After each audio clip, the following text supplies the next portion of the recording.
Dalam kehidupan kita tidak ada role model yang paling sempurna untuk kita ikuti melainkan petunjuk baginda Nabi sallallahu alaihi wasallam. Allah jadikan Nabi sallallahu alaihi wasallam daripada kalangan manusia, laqad ja'akum rasulun min anfusikum, daripada kalangan kamu sendiri. Sebab apa? Kata ulama, sebab mudah untuk kita mengikuti baginda Nabi sallallahu alaihi wasallam. Daripada bangun tidur sampai Nabi sallallahu alaihi wasallam tidur balik, ada saja panduan kehidupannya. Dalam keadaan kita nak bermuamalah sesama manusia, akhlak pribadi, percakapan, perbuatan, apa sahaja ada panduannya yang ditunjukkan oleh baginda Nabi SAW, dan pasti terkandung hikmah daripada apa yang Nabi SAW lakukan. Sebab itu Ibnu Qudamah Al-Maqdisi rahimahullah ta'ala pernah menyebutkan dalam kitabnya kelebihan daripada kita mengikuti sunnah baginda Nabi SAW. Apa yang akan kita dapat kalau dalam hidup kita ikut sunnah Nabi SAW? Ni pakai jubah semalah sebab Nabi SAW pakai jubah, nak tiru Nabi SAW. Ni pakai serban sebab apa? Bukan sebab handsome, boleh tahan jugalah, tapi sebab nak tiru Nabi SAW. Cakap, makan, apa saja perbuatan ada kelebihannya, kata Ibnu Qudamah. Yang pertama, apa yang kita akan dapat apabila kita ikut sunnah baginda Nabi SAW? Yang pertama, kita akan dapat barakah dalam kehidupan, ziyadatul khair, bercambah kebaikan-kebaikan.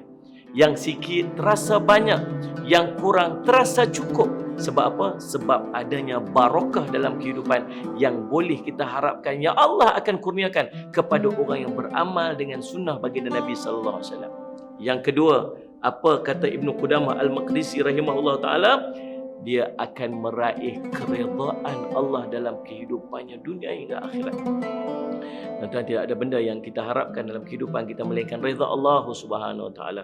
Bahkan bangkit di padang mahsyar nanti, waktu duduk nak masuk ke syurga Allah Subhanahu Wa Taala, Allah tanya, apa lagi yang kamu nak wahai hamba-Ku sekalian? Waktu kita nak masuk syurga Allah, apa lagi yang kamu nak? Tak ada apa dia Allah melainkan semua kenikmatan yang kami dapat ni sudah memenuhi jiwa-jiwa kami. Tapi kami nak redha-Mu ya Allah, kami nak redha-Mu ya Allah. Hingga kita nak masuk syurga pun kita nak redha Allah. Orang yang mengikuti sunnah bagi Nabi SAW, dia akan mendapat keredaan Allah SWT. Yang berikutnya, meninggikan darjat. Orang yang ikut sunnah Nabi SAW, Allah akan mengangkat darjatnya di sisi Allah Subhanahu Wa Taala. Darjat dalam kehidupan, darjat di akhirat, bahkan darjat dalam syurga Allah SWT. Lagi mententeramkan hati. Ikut sunnah Nabi SAW, hati jadi tenteram, jiwa jadi tenang, dan menenangkan dan menyihatkan tubuh badan.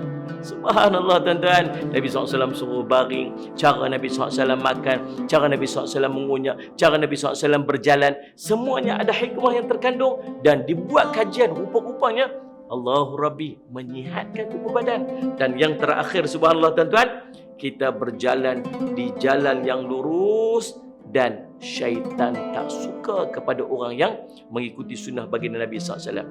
Maka tuan-tuan, pastikan dalam kehidupan kita setiap apa yang nak kita lakukan bersesuaian dengan petunjuk baginda Nabi SAW dalam kehidupan kita.